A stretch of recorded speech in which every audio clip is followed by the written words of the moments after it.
My Towels solved the problem that we've all had with towels.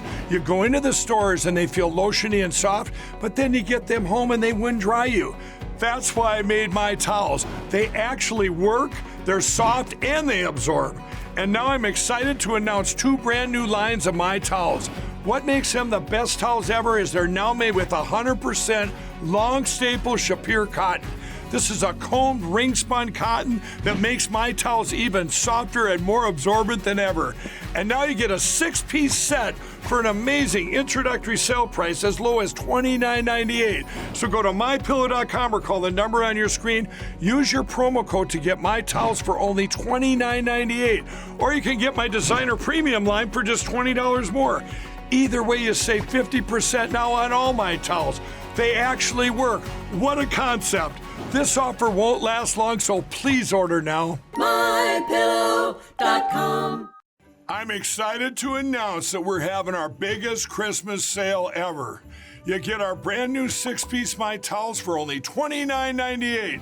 Or rejuvenate your bed with a MyPillow mattress topper as low as $99.99.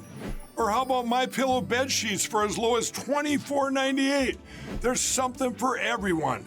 Duvets, quilts, down comforters, body pillows, bolster pillows, and so much more. Well, I know MyPillow products make for the perfect Christmas gifts, so I'm going to extend my money-back guarantee until March 1st, 2024. So go to mypillow.com now or call the number on your screen. Use your promo code to get huge discounts on all MyPillow products. For example, you get our 6-piece towels for only $29.98. Or get your very own MyPillow bed sheets for as low as $24.98. It's our biggest Christmas sale ever. Get all your shopping done now while quantities last. And now, Lindell TV brings you the Stone Zone with legendary Republican strategist and political icon and pundit Roger Stone. Stone has served as a senior campaign aide to 3 Republican presidents. He is a New York Times best-selling author and a longtime friend and advisor of President Donald Trump. As an outspoken libertarian, Stone has appeared on thousands of broadcasts, spoken at countless venues, and lectured before the prestigious Oxford Political Union and the Cambridge Union Society. Due to his 4+ decades in the political and cultural arena, Stone has become a pop culture icon. And now, here's your host, Roger Stone. Welcome, I'm Roger Stone, and yes, you are back in the Stone Zone. Dr. Henry Kissinger, former Secretary of State, former National Security Advisor to President Richard Nixon, died yesterday at 100 years old. The public reaction is interesting. Kissinger, of course, is hated by the hard left, mostly over the excesses in the bombing of Cambodia and the long, drawn-out negotiations over ending the Vietnam War. But he is also deeply distrusted on the America right because post-Nixon, it became very clear that he was an errand boy for the New World Order, for the globalists. He has direct ties to the World Economic Forum run by Klaus Schwab. And as we will detail in today's show, Kissinger was a brilliant, temperamental, duplicitous, power-hungry maniac who was a skilled diplomatic infighter and who had an enormous amount of power and influence in the years that he from the years that he served under Nixon until his death. To help break this down, I'm going to bring in one of my favorite co-hosts, Editor-in-Chief Troy Smith of Rare.us, joins me on the Stone Zone now. Roger, especially with our last episode, what we were able to go through, talking about LBJ and the Kennedy assassination, going through the Kissinger stuff today is going to be so important. It's going to tie everything together, and it's an honor to be here with you on this day. That, I think, the last show that you referred to right here at the Stone Zone, I think is our largest show of all time in terms of viewership. Folks, if you're not watching, you can go to rumble.com/Roger Stone, rumble.com/Roger Stone, to subscribe to us, or you can watch us at frankspeech.com and Lindell TV1. We're also up at X. I have a new and even greater appreciation for Elon Musk today as he faces down the woke global corporations who are just doing the bidding of the deep state in an attempt to destroy him financially, not to mention, of course, destroy his outlet, which has become a major purveyor of truth in this country. So just ignore that. Hold on one second. We'll turn that off. Okay, good. Can't be interrupted. So, Dr. Henry Kissinger, let's start with you, Troy, because I'm more interested to begin with, before I start laying out some truth bombs. What's your impression of Dr. Kissinger based on his public image? Well, you got to remember, Roger, I was only born in 2000, so I was not, I was not really paying attention to politics at the time of Henry Kissinger, and my parents were really like small children during the Nixon years. So we're talking about someone that was around a lot, way, way, way before my time. But I think it's a good gauge to look at now. I always look for who's supporting what, who's coming out and saying, oh, Henry Kissinger was a hero. And I think if you look at who's really saying that nowadays, I think it's pretty obvious that this guy was up to no good. I mean, you look at his ties with LBJ, and we talk so much about LBJ, whether it be through the Kennedy stuff or the Great Society, all these things. You look at Kissinger and you look at his ties to LBJ, you look at his ties to Gerald Ford. I kind of look at it from that perspective, but I also look at it from the perspective of we have had a government for so many years, Roger, that's been pushing foreign wars, that's been kind of moving the attention away from the U.S. homeland and towards the exterior. And to me, it looks like Kissinger was kind of a proponent of that kind of ideology that's become more prominent over the years here. Yeah, we just showed you a picture of Dr. Henry Kissinger and President Lyndon Baines Johnson. This is little known, but Kissinger was a paid consultant to the Johnson State Department and was a major proponent for the extraordinarily expensive escalation of the Vietnam War. Then, of course, he would ultimately get a Nobel Peace Prize for his long, drawn-out efforts to end the Vietnam War. I would submit to you that there was already early evidence by the end of Johnson's term in 1967 that the Vietnam War was a quagmire. It was a disaster.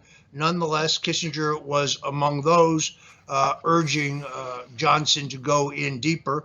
At the time of the murder of John F. Kennedy, only 100 Americans had died in Vietnam. That number, I think, reaches, I'd have to go back and look, but I think it's 82,000. It is Kissinger's first disaster. Now, Kissinger first emerges as a foreign policy advisor to New York Governor Nelson Rockefeller. When Rockefeller's campaign for president in 1968 kind of flares out early, Rockefeller said initially that he was not running. Then he supported George Romney, Mitt Romney's father, the governor of Michigan, when Mitt Romney was decimated in the early primaries by a resurgent comeback by Richard Nixon. Rockefeller then jumped back in the race at a time that it was really too late. Governor Ronald Reagan was also angling for the 1968 nomination, doing so in a far more sub rosa way, taking the position that he was a favorite son candidate for California, but behind the scenes maneuvering desperately with Rockefeller to stop the comeback of Nixon. In any event, Kissinger, after his patron flames out in that race, begins sending what were described as brilliant foreign policy memos to candidate Richard Nixon, who was most impressed with the content. It was only after Nixon had hired Kissinger, who was not involved in the 1968 campaign, was hired subsequently to join the White House staff, that Nixon learned that Kissinger had been sending the exact same memos to Nixon's opponent, Democrat Vice President Hubert Humphrey. There is an extraordinary example of the duplicity of Dr. Henry Kissinger. President Nixon told me directly when I asked him why he didn't destroy the tapes. He said that he kept the tapes as his protection against Henry Kissinger taking credit for his foreign policy achievements, meaning Nixon's foreign policy achievements after Nixon's death. Those tapes, of course, would end up doing him in, but now at least you understand what his rationale was in saving them. When I posted that on X, somebody said to me, what foreign policy accomplishments? Well, first of all, he reached a strategic arms limitation agreement with the Soviets. He ended the war in Vietnam. He also, by the way, ended the 18-year-old draft, or he ended the military draft. The opening to China, which is very controversial today, should not be. It's important to note that at the time that Nixon and Kissinger recognized China, brought them in out of the cold, China was a dirt poor, backward, agrarian society. They had no computers. They actually had more ox in the country than they did cars. And he very skillfully played them off against the Russians, with whom they had great distrust. They have a long border. So just because both of them were at that time communists does not mean that they were true allies. There was no way for Nixon, or Kissinger for that matter, to know that 30 years later, George Bush and Bill Clinton would extend most favored nation trading status to the communist Chinese, or that in an act of treachery, Bill Clinton would actually sell the Chinese through a company called Loral our top secret missile targeting technology. It is those two things that made China the antagonist and the danger that it is today. But so those who say, oh, Nixon recognized China and therefore he's responsible for the threat that China is today. Now, I did some research between yesterday and today. Kissinger played a major role in convincing both Bush and Clinton to extend the most favored nation trading status to the Chinese that made them the economic powerhouse and therefore the military powerhouse that they are today. One of the things we get to do here is, look at past information. And one of the things I would recommend to all of your audience that you recommended to me was a book called RN, the Memoirs of Richard Nixon. And in that, he talks a lot about Kissinger, and he talks about the secrecy, and he talks about this agenda that Kissinger always seemed to have, but always kept close to his vest. And even though these two worked very close, side by side, he talks about them quite a bit in the book. What you find is that he always had this suspicion, and it goes along with what you're saying. And I'll also add there that at the time, Nixon hammers that in his memoirs. He talks about the fact that China or Russia and the United States were both kind of making a play for China, and it was a major victory for the United States to be the one that opened up China to the world, not having the USSR, Russia now do that. I mean, it's a huge thing that we opened up China to the world. And of course, looking at that through the lens of today, we say, oh, well, China's become so out of control. But the truth is that, at the time, that was a major part of why we won the Cold War, I think, in the end. One of the things that shocks me is the way Richard Nixon's reputation is essentially destroyed by Watergate. But Henry Kissinger, who is more responsible for the mentality and the atmosphere that causes Watergate, walks away scot-free. When the Pentagon Papers, which were classified documents that laid out how we got into Vietnam and the various mistakes that were made there, were leaked to the New York Times and published. The leak came from a former Kissinger associate and national security staff member named Daniel Ellsberg. Nixon was initially unconcerned. The Pentagon Papers did not regard any mistakes made by the Nixon administration. What they did do was detail the mistakes made both by Presidents John F. Kennedy and more precisely by President Lyndon Johnson in getting us deeper into Vietnam. It was Kissinger who went out of his mind. It was Kissinger who said to Nixon, this can be heard in the tapes, that no president will be able to conduct foreign policy, that no foreign leader will be willing to talk to an American president because of the danger of leaks. It was Kissinger who convinced Nixon to illegally wiretap members of the White House staff, members of the national security staff, and actual reporters. The only other time in our history we know that reporters were actually illegally wiretapped by the federal government was when Barack Obama wiretapped and surveilled James Rosen, then of Fox News. It is also Kissinger and that mentality that drives the illegal break-in at the psychiatrist's office for Dr. Ellsberg, seeking dirt on Ellsberg because, as Kissinger can be heard saying in the White House tapes, Ellsberg must be discredited. He must be destroyed. The man is a pervert, Mr. President. So again, the idea that Henry Kissinger just walks away from the flaming wreck of Watergate unscathed is really quite extraordinary.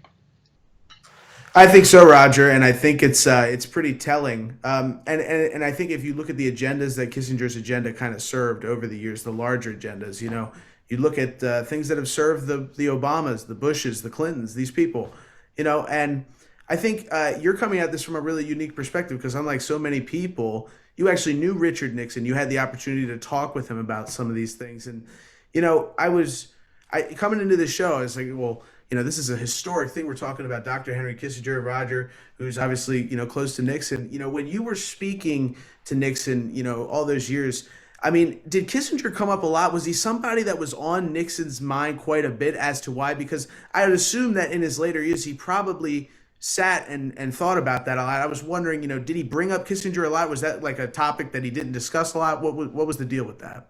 I think that Nixon appreciated Kissinger's skills as a negotiator.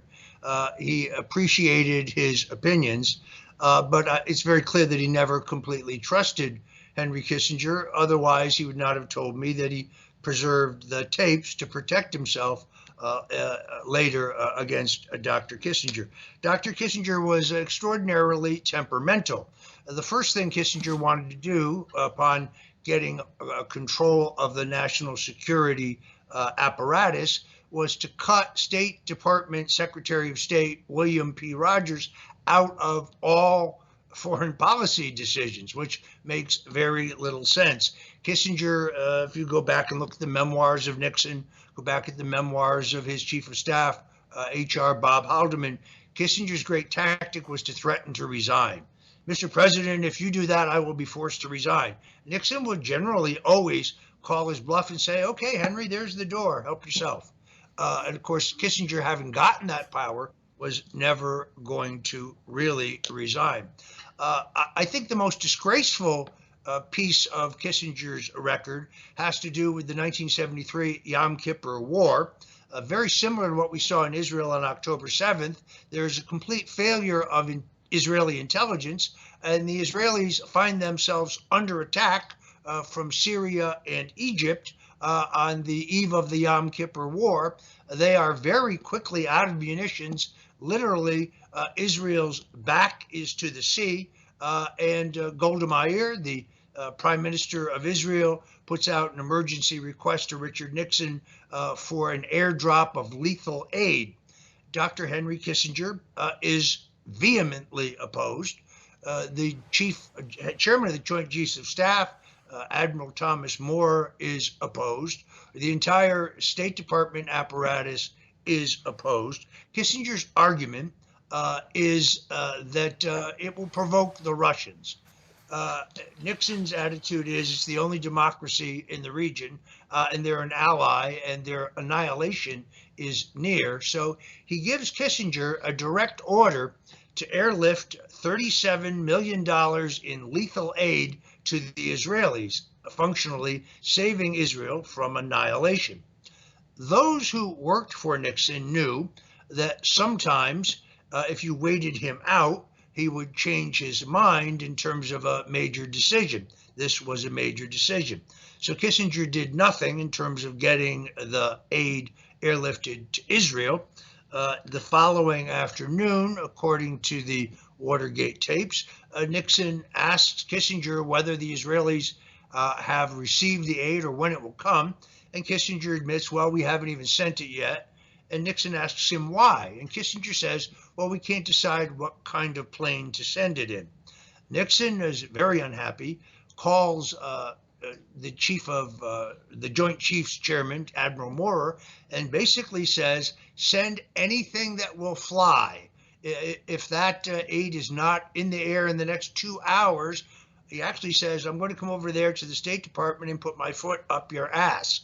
That, of course, is a Watergate recording that never gets played. So I want to get this exactly right. I saw this meme, which I thought was terrific. When Golda Meir appears directly to see if I can find this. When she appeals directly to Kissinger. Kissinger says, Golda, you must remember, I'm an America first. I'm a Secretary of State second, and thirdly, I'm a Jew. And she says, Henry, here in Israel, you have to remember, we read from right to left. This is the Stone Zone. I'm here with Troy Smith, the editor-in-chief of Rare.us, and we'll be right back to tell you a great deal more about the duplicitous Henry Kissinger.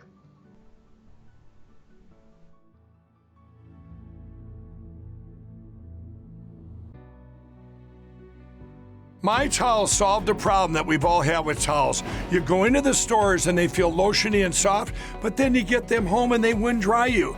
That's why I made My Towels. They actually work, they're soft, and they absorb. And now I'm excited to announce 2 brand new lines of My Towels. What makes them the best towels ever is they're now made with 100% long staple Shapir cotton. This is a combed ring spun cotton that makes My Towels even softer and more absorbent than ever. And now you get a 6-piece set for an amazing introductory sale price as low as $29.98. So go to mypillow.com or call the number on your screen. Use your promo code to get My Towels for only $29.98. Or you can get my designer premium line for just $20 more. Either way, you save 50% now on all My Towels. They actually work. What a concept. This offer won't last long, so please order now. mypillow.com.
I'm excited to announce that we're having our biggest Christmas sale ever.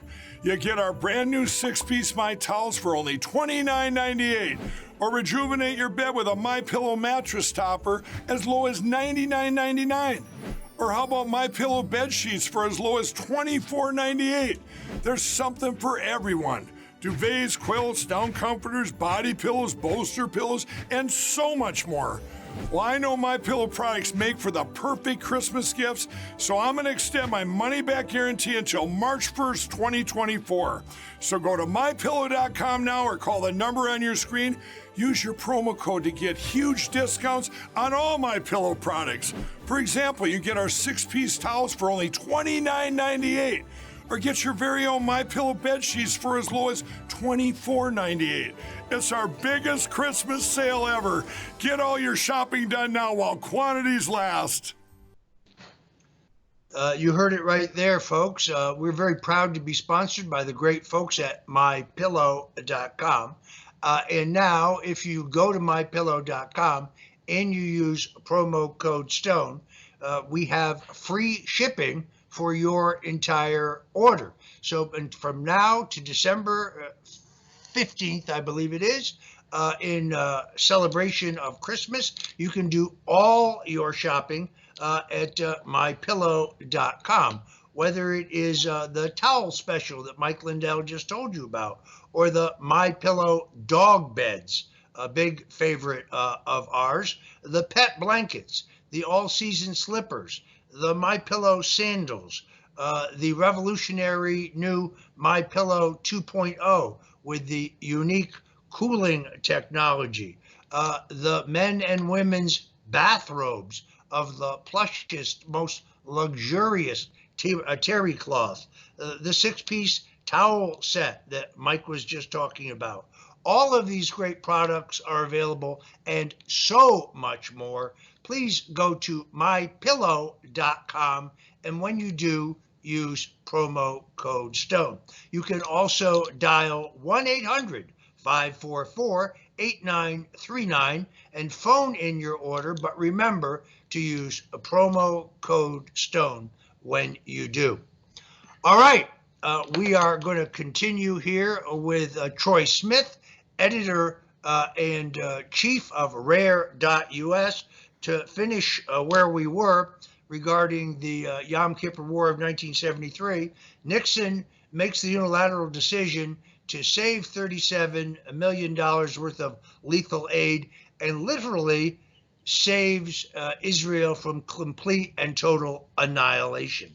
Now, many people point to anti-Semitic comments that Nixon made in the White House tapes. It was Golda Meir who defended him by saying, "A man should be judged not by his words, but by his deeds." Kissinger I met Kissinger numerous times, not back in the 60s. I was very, very junior in the Nixon entourage, but in Nixon's post-presidential years. And in 1980, Kissinger, who had remained as Secretary of State under Gerald Ford, remember Nixon resigned as president, Vice President Spiro Agnew had previously resigned in a tax scandal. Nixon appointed Ford to the vice presidency. Ford was confirmed by the Senate, and then Nixon, threatened with impeachment, resigned the presidency, promoting our first non-elected president ever, Gerald Ford. Kissinger stayed on as the Secretary of State for Ford, and of course, Ford pursued the giveaway of the Panama Canal. Dr. Henry Kissinger was a major architect of that foreign policy disaster. When I was working for Governor Ronald Reagan, Kissinger mounted an effort that would culminate at the 1980 Republican National Convention in Detroit, in which he tried to persuade Reagan, who had vanquished George H.W. Bush in the presidential primaries, into taking former President Gerald Ford as his running mate. This was a major move by the Republican establishment to neuter the Reagan presidency before it began. And the proposal that Kissinger put on the table was actually that Reagan, as president, would handle domestic affairs, but that Ford, meaning Kissinger, would be responsible for international and foreign affairs. Ronald Reagan, wise man that he was, declined this generous offer. It is one of the greatest examples of Kissinger's duplicity. When Reagan was campaigning in 1980, he was at the home of Lee and Alice Hanley, great friends of mine, Lee Hanley has gone on to his reward. Alice Hanley remains an active Christian and patriot. And they were very brave people. They chaired the Reagan campaign in George Bush's hometown of Greenwich, Connecticut. Kissinger wanted a meeting with Reagan, but he did not want to be detected. I was told, as the relevant staffer, to get Kissinger to the meeting and to put it on the schedule, which I did. But I was also told, not by Kissinger's people, not to leak the meeting, which I immediately leaked to the media. Kissinger ran like a scalded dog. I would argue to you, Troy, that in the immediate period after which Henry Kissinger leaves federal service, he becomes Red China's man in the United States. Kissinger and associates are filed with foreign agent registration filings as representatives of the Red Chinese government. This is where I think Kissinger does his greatest damage. It's in his post-governmental years. He has somehow dodged any responsibility for the mentality that created Watergate, as I said earlier. And essentially, he is a running dog lackey of the Chinese Communist Party. I know this, among other reasons, because prior to Chairman Xi's visit to President Donald Trump at Mar-a-Lago, Henry Kissinger calls President Trump to urge him to approve what he knows will be a coming request from Chairman Xi to deport Miles Guo, who is a self-styled Chinese dissident in the United States, but wanted in China. This is advice that Trump does not move on. Guo is much better known today than he was at that time. But it's just an example of Kissinger carrying water for the Red Chinese.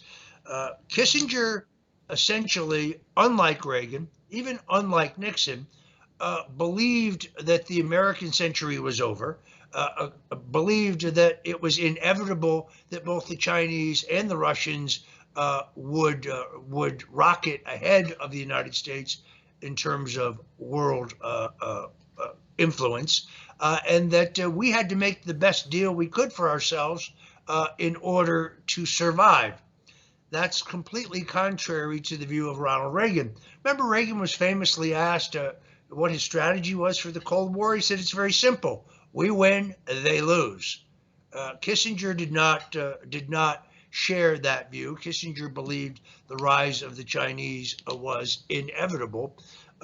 There is a number of leaked conversations and sealed speeches in which Kissinger denigrates those Americans who put their lives on the line in Vietnam or in our other wars. He was a very haughty aristocrat. It is extraordinary that he still has this sterling reputation given all of the duplicitous activities that he was involved in. Let me sum up our discussion of Henry Kissinger by just saying, I hope he has an asbestos jumpsuit, because where he's going, or where he is today, he's going to need it. Well, and Roger, I think it's so important to highlight to people out there that, we're looking at somebody who is very important as far as, the way things have shaped out here. And when we look at the rise of Trump and we look at the political situation in this country today, China's influence is maybe the most important issue, not just here, but around the world.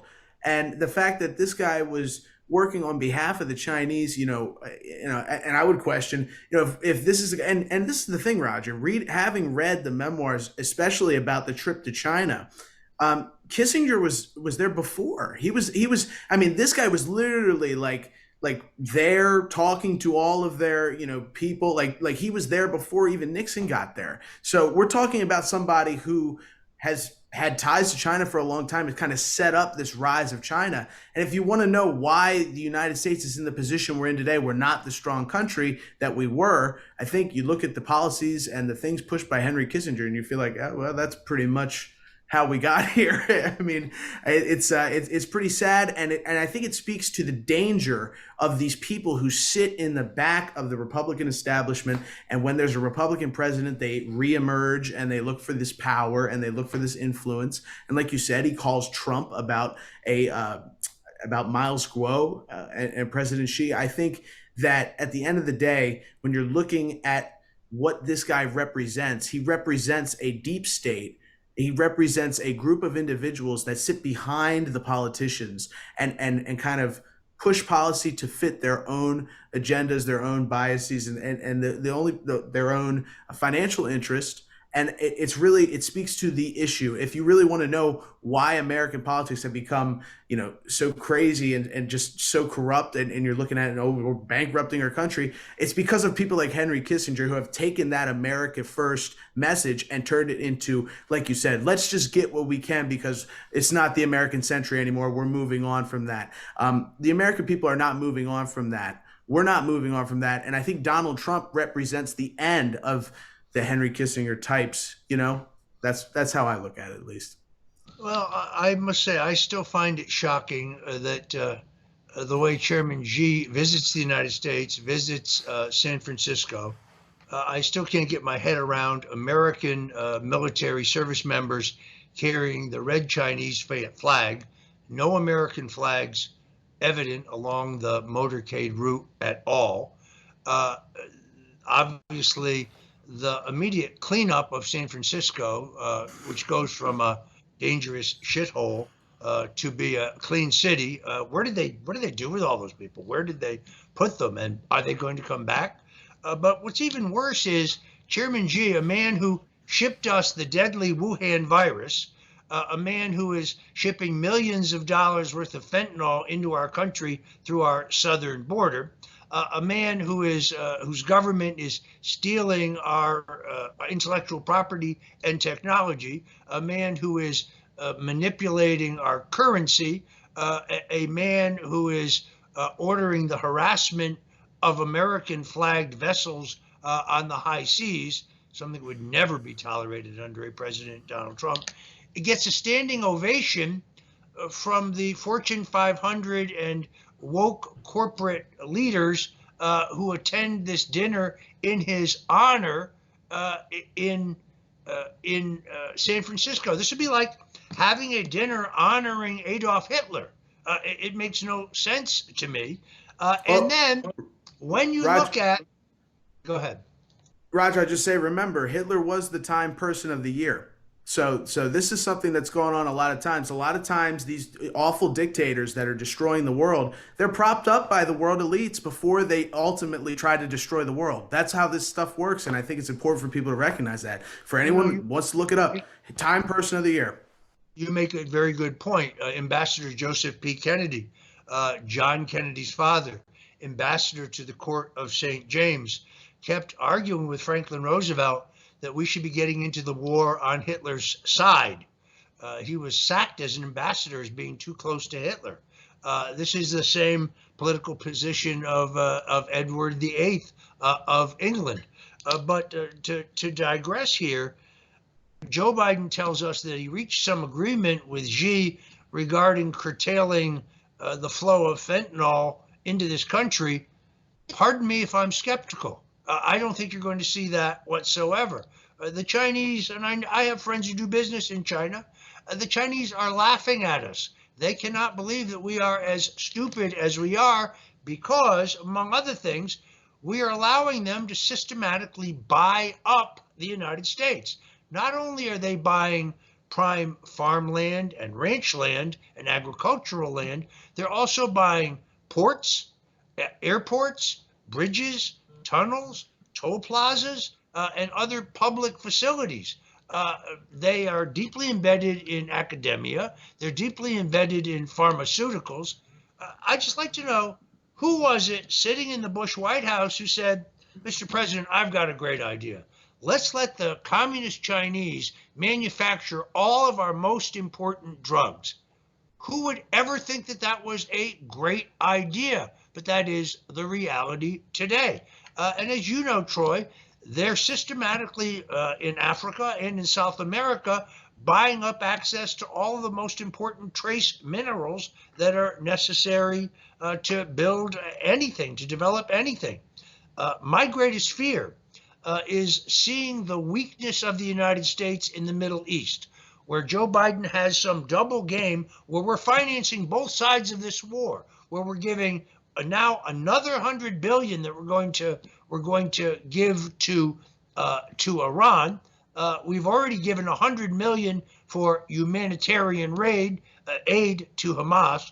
Pardon me if I don't believe that that's how it will be used. We initially released $6 billion. What did we think they were going to do with that money? Meanwhile, we seem to be restraining Israel. No, you can't hit those targets. No, you can't use those weapons. These hostage negotiations, I'm glad to see the hostages who did get out, but I believe there was one American. These people know what they're doing. So I think all of that projects a weakness that is provocative. Weakness is what provokes aggression. There is no way that the communist Chinese would have moved in any way on Taiwan under President Donald Trump, because they feared what he would do. And he told them what he would do. Do that and I will hit you right in Peking. I'll hit you harder than you can imagine. And they didn't know whether he would really do it, but they thought there was some possibility he would do it. Therefore, I think Taiwan was safe. Looking at the weakness of this administration in the Russian-Ukraine conflict, looking at our weakness in the Middle East, this is provocative to the Chinese. I wonder if Joe Biden raised the Wuhan virus in his conversations with Chairman Xi, or you don't know what he raised. But Henry Kissinger, as I said earlier, was their agent right up until the day he died. The other topic here that I really wanted to hit, I spoke to Alex Jones on this today. I was privileged to be on the Alex Jones Show, which you'll be able to find by going to band.video, among other places, is the coming wave of censorship. We have an election coming, and the only reason we lost the last election, or I should say the only reason the last election was taken from us, is because their control of the flow of information to voters. I had Dr. Robert Steinberg on my, Dr. Robert Epstein on my WABC radio show 2 weeks ago, I guess it was. A brilliant presentation on how Google is manipulating the flow of information to voters. Dr. Epstein estimates that they may have affected the outcome of at least 16 million voters. There has been nothing done in place to stop that. And then, Troy, you were telling me about some extraordinary efforts that you came across to begin to censor information available to the voters. Tell us a little bit about that. Well, Roger, it's important to it's very important for the people out there to understand that this is my job. So I'm dealing with the flow of information, and I deal with that across many different platforms. So I'm looking at this every single day. And not only that, but I'm in communication with a lot of other people who do this, and they're not all political.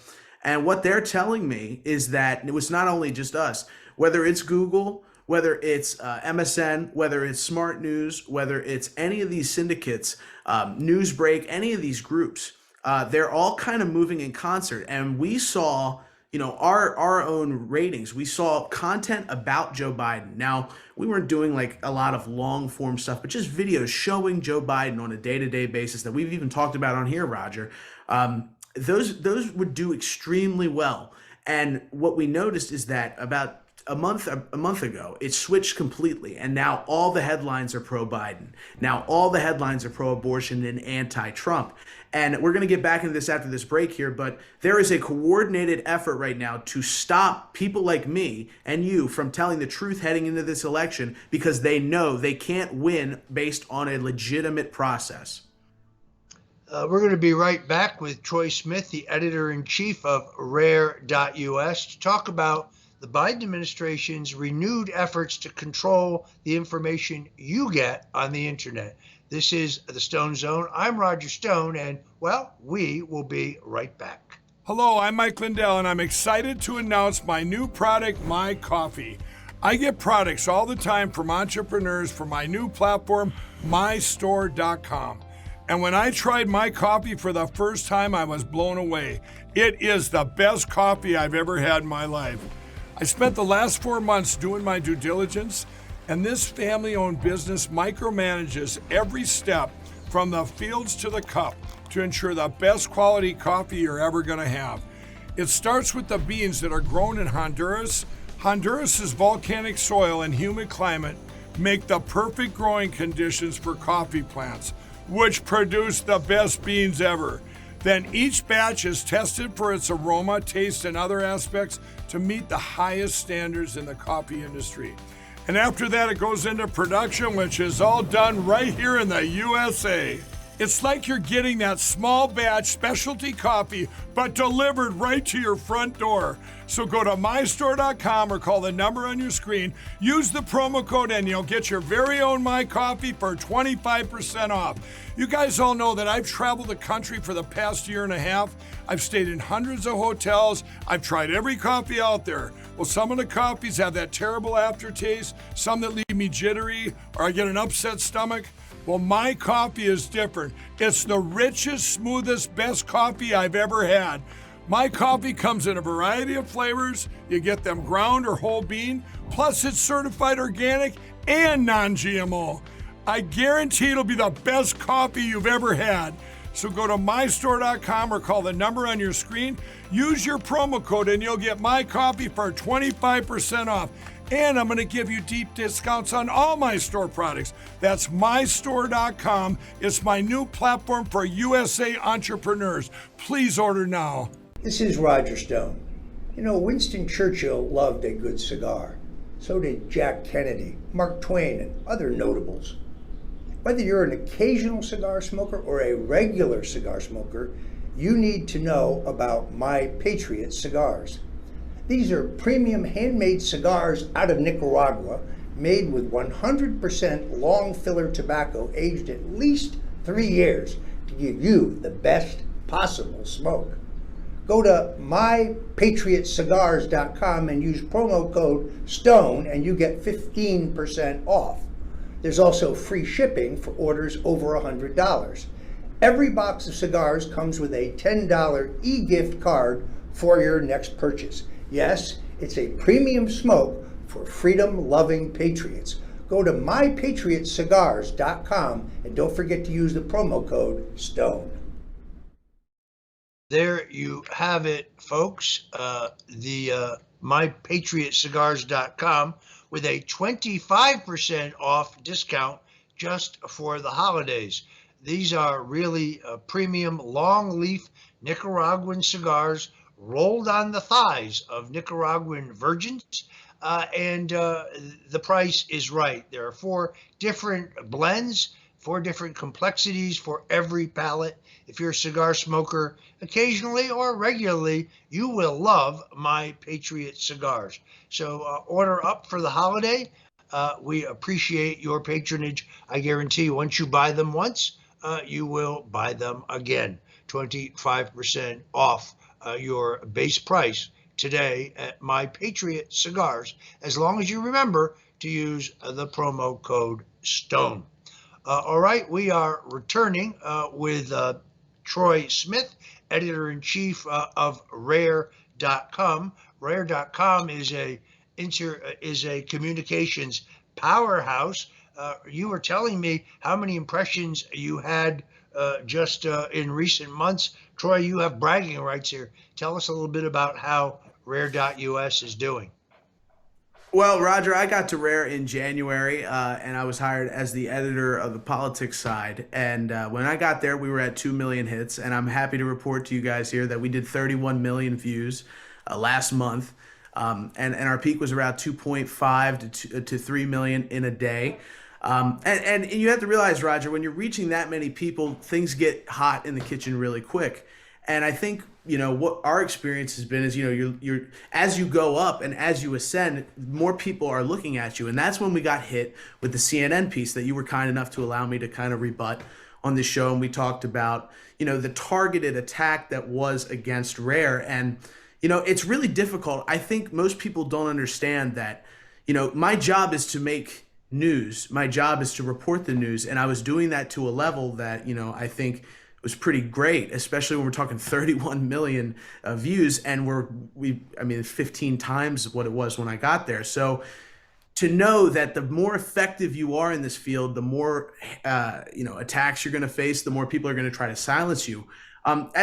It really highlights the struggle we're in as a country. Because if I was some guy that was lying or repeating what I saw on ABC, CBS, NBC, I would be doing fine. Nobody would be coming after me. But because I wanted to do something for this country and to show the people exactly what's happening and bring truth back to news, we're under attack. And I'm seeing this across the board. So I wanted to get into this. And I think people need to understand that Google, all these places that are responsible for bringing you your information, they are coordinating. I am told that there was a summit in Cabo, and I guess we're breaking this here on the Stone Zone. I was told that there was a summit in Cabo last month where CNN met with the New York Times and MSN and NBC and many other news outlets where they were coordinating how to suppress information heading into the 2024 election. And it was out of this meeting that Rare actually got banned and others. And I happen to think, it might have something to do, Roger, who was at your house when the FBI came knocking before the FBI got there? It was CNN. We know that CNN is on you like flies on what. So I wouldn't be surprised if they looked at these shows and said, oh, we got to take this guy down. But, across the board, people are telling me, hey, the algorithms are changing so quickly. We don't know what to produce. And what's getting elevated is all of this stuff about the Trump trials, and it has to be covered in a certain way. And at Rare, Roger, I don't care what they do to me. I don't care what they post about me. I don't care what they put up on CNN, what Jim Acosta says. We're going to keep telling the truth. It's not so much at this point about maximizing this, maximizing that. At this point, it's about telling the truth. And that's what the audience has to understand. There's a lot of people in this business. The second MSN said, hey, we're having problems with you, we're going to silence you, they would have backed out. They would have said, oh, please don't do that. That's not what we're doing. We're pursuing this and saying, MSN, you will not cancel us because CNN lied about us. And if you do, we're going to hold you accountable. And for anybody out there that wants to cancel Rare, I think the lawsuit by Elon Musk against Media Matters, it's a great start. I think that we're going to take action here if we continue to be suppressed for not doing anything wrong. Keep in mind, Roger, what we're being told is, oh, well, we have editorial guidelines. My content was on the top of MSN.com for the last 6 months, garnering millions and millions of views, exemplary following of the rules, exemplary following of the editorial guidelines. What they did was they changed the editorial guidelines and then say, oh, well, in retrospect, these articles didn't pass our new standards. So because of that, we're going to punish you. It's a pretty transparent thing, Roger, when they do something like this. It's pretty transparently just about stopping me from being able to reach millions of people. And I think, being on the Stone Zone and talking about that, you're somebody who has been experiencing that your entire life. So you can pretty much relate to what's going on here. You had a terrific piece yesterday in which you exposed a fraudulent claim that I had disparaged First Lady of Florida, Casey DeSantis, using a crude 4-letter word, which, as you know, I never actually said. This was a confection.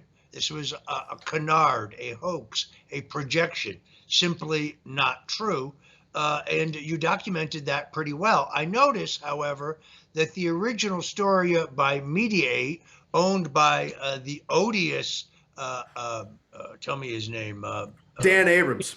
Dan Abrams formerly of MSNBC. By the way, you can always tell when Dan Abrams is lying.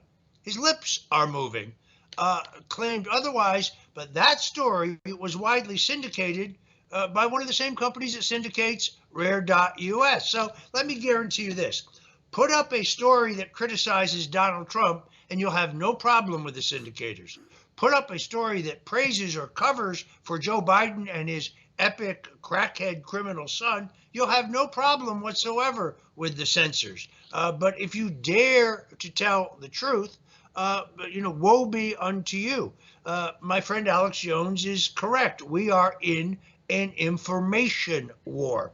And I don't think they're going to be able to get away with the censorship. Let's put it this way. Despite all of the crap that they have laid on President Donald Trump in the Florida documents matter, in which he can do anything with the documents he wants under a law, under a court decision by Judge Amy Berman Jackson, who was the trial judge in my case. She ruled that Bill Clinton can do anything with presidential documents he wants.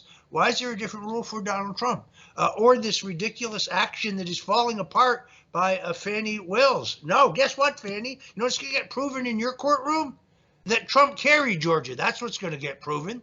And if it isn't proven on the initial trial, it will be proven on appeal. That case is falling apart. Hey, Fulton County, there's 140,000 ballots that are questionable. The Georgia Supreme Court has ordered you to turn them over, but you don't do so. All right, unfortunately, we're out of time. Let me thank my good friend and my favorite co-host, Troy Smith of Rare.us. Go by StoneZONE.com, folks, and subscribe today. It's absolutely free. You can see all of our great broadcasts here, our radio broadcasts, get all of our great products. Until tomorrow, God bless you and Godspeed.